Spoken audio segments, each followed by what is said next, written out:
सद्गुरुदेव भगवान की जय। श्रीमद् अनुगीता अथ नवमो अध्यायः। ब्राह्मण उवाच अत्राप्युदाहरन्तीम मितिहासं पुरातनं नारदश्च संवाद मृषेर्देवमतस्य च। ब्राह्मण ने कहा, हे प्रिय, इस विषय में देव ऋषि नारद और देवमत के संवाद रूप प्राचीन इतिहास का उदाहरण दिया जाता है। यन्तो संजायमानस्य किं नु पूर्वं प्रवर्तते प्राणोपानसमानो वा व्यानो गोदानैव च। देवमत ने पूछा, देव ऋषि, जब जीव जन्म लेता है उस समय सबसे पहले उसके शरीर में किसकी प्रवृत्ति होती है? प्राण, अपान, समान, व्यान अथवा उदान की। नारद उवाच एनायं सृज्यते जन्तुः ततोऽन्यः पूर्वमेति तमः प्राणद्वन्द्वं च विज्ञेयं त्रियगं चोर्ध्वगं च यत्। नारद जी ने कहा, हे मुने, जिस निमित्त कारण से इस जीव की उत्पत्ति होती है उससे भिन्न दूसरा पदार्थ भी पहले कारण रूप में उपस्थित होता है। वो है प्राणों का द्वंद्व, जो ऊपर देवलोक, त्रियकलोक यानी मनुष्य लोक और अधोलोक पशु आदि व्याप्त हैं, ऐसा समझना चाहिए। देवमतोवाच केनायं सृजयते जन्तुः कश्चान्यया पूर्वमेति तं प्राणद्वन्द्वं च मे ब्रूहि त्रियगूर्ध्वं मधश्चित्। देवमत ने पूछा, नारद जी, किस निमित्त कारण से इस जीव की सृष्टि होती है? दूसरा कौन पदार्थ पहले कारण रूप से उपस्थित होता है तथा प्राणों का द्वंद्व क्या है, जो ऊपर, मध्य में और नीचे व्याप्त है? श्री नारद उवाच संकल्पजायते हर्षः शब्दादपि च जायते रसात् संजायते चापि रूपात् तदपि न जायते। श्री नारद जी ने कहा, मुने, संकल्प से हर्ष उत्पन्न होता है, मनोनुकूल शब्द से रस से और रूप से भी हर्ष की उत्पत्ति होती है। शुक्राच्छोड़त संसृष्टात् पूर्वं प्राणा प्रवर्तते प्राणेन विकृते शुक्रे ततोपानः प्रवर्तते। रज में मिले हुए वीर से पहले प्राण आकर उसमें कार्य आरंभ करता है।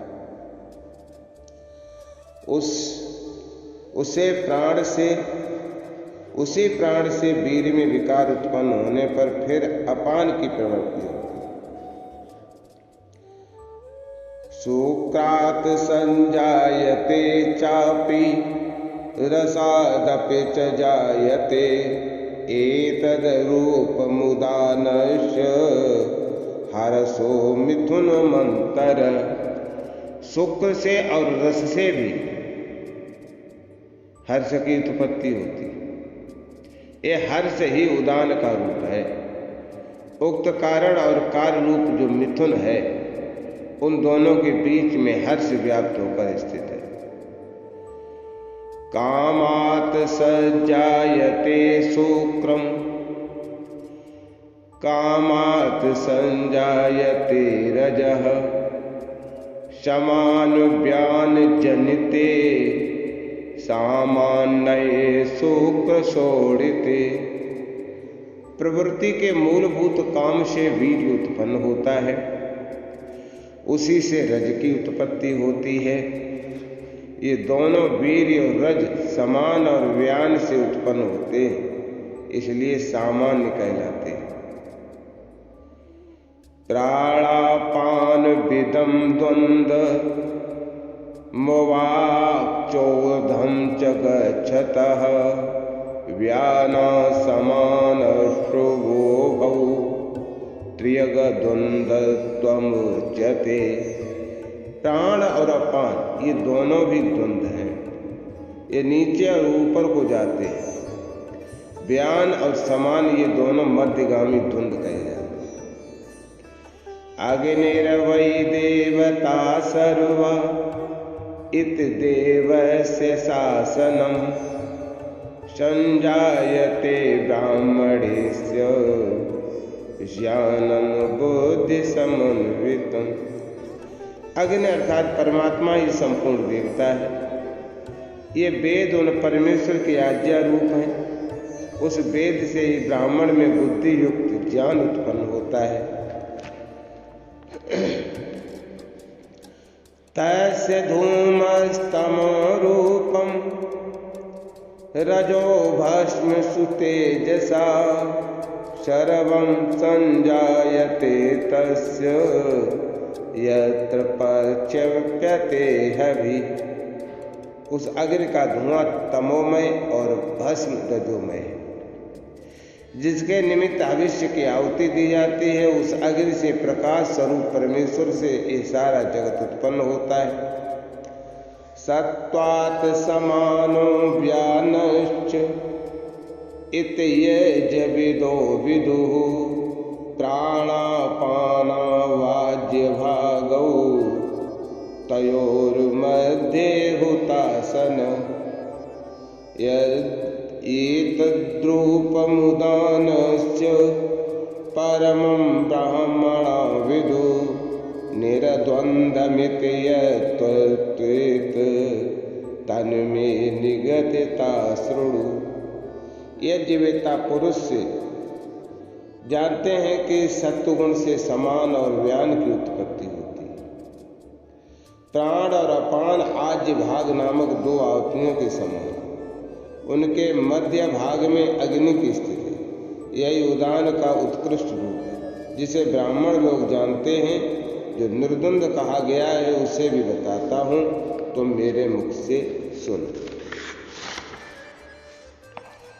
अहोरात्रमिदं द्वन्द्वं तयोर्मध्ये हुतासना एतद्रूपमुदानस्य परमं ब्राह्मणा विदुः। ये दिन और रात द्वंद्व हैं, इनके मध्य भाग में अग्नि है। ब्राह्मण लोग इसी को उदान का उत्कृष्ट रूप मानते हैं। सच्चाह सचैव तद्द्वन्द्वं तयोर्मध्ये हुतासना एतद्रूपमुदानस्य परमं ब्राह्मणा विदुः। सत और असत ये दोनों द्वंद्व हैं तथा इनके मध्य भाग में अग्नि। ब्राह्मण लोग इससे उदान का परम उत्कृष्ट रूप मानते हैं।